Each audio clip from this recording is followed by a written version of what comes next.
आणि पुढे एक महत्त्वाची बातमी समोर येते। राष्ट्रवादी काँग्रेस शरदचंद्र पवार पक्षाला विधानसभेला 85 ते 90 जागा मिळण्याची आता शक्यता आहे। 85 ते 90 जागांसाठी तब्बल 1350 इच्छुक उमेदवारांचे पक्षाकडे अर्ज आलेले आहेत। राज्यात राष्ट्रवादी काँग्रेस पक्षाच्या वाट्याला येणाऱ्या राखीव जागांसाठी जास्त अर्ज आल्याची माहिती सध्या समोर आली आहे। इच्छुक उमेदवारांपैकी काही जणांनी थेट 100 रुपयांच्या बॉन्ड पेपरवर उमेदवारी मिळाली नाही तरी अपक्ष लढणार नसल्याचं आश्वासन लिहून दिल्याचं सुद्धा पाहायला मिळतंय। महत्त्वाची बातमी आपण सध्या पाहतोय आणि या संदर्भात अधिकची माहिती जाणून घेऊयात। आमचे प्रतिनिधी अजय माने सध्या आपल्यासोबत आहेत। अजय, महत्त्वाची ही बातमी आपण सध्या पाहतोय। शरदचंद्र पवार पक्षाला विधानसभेला सध्या 85 ते 90 जागा मिळण्याची शक्यता वर्तवण्यात येते आणि या जागांसाठी तब्बल 1350 इच्छुक उमेदवारांचे अर्ज सुद्धा आल्याची माहिती मिळते।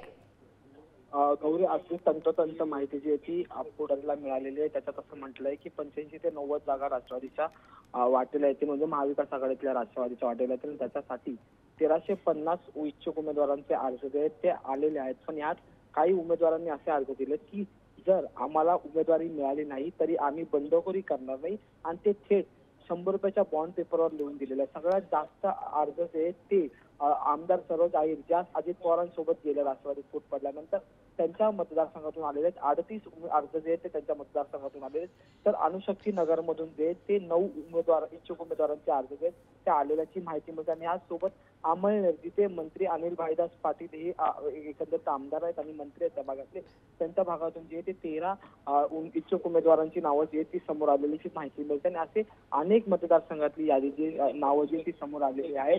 आणि त्यात सगळ्यात महत्त्वाचं म्हणजे जर पाहिलं तर छगन भुजबळ यांचा जो मतदारसंघ त्या ठिकाणाहून इच्छुक उमेदवारांनी जे ते आपले अर्ज पाठवलेले आहेत। पण यात सगळ्यात महत्त्वाचं म्हणजे की पक्षासोबत एकनिष्ठता दाखवण्यासाठी त्यांनी बॉन्ड पेपरवर लिहून दिले की जर आम्हाला उमेदवारी अर्ज दिला नाही किंवा आम्हाला उमेदवारी दिली नाही तरी आम्ही अपक्ष निवडणूक लढणार नाही। गौरी, अजय, धन्यवाद दिलेल्या सविस्तर माहितीसाठी।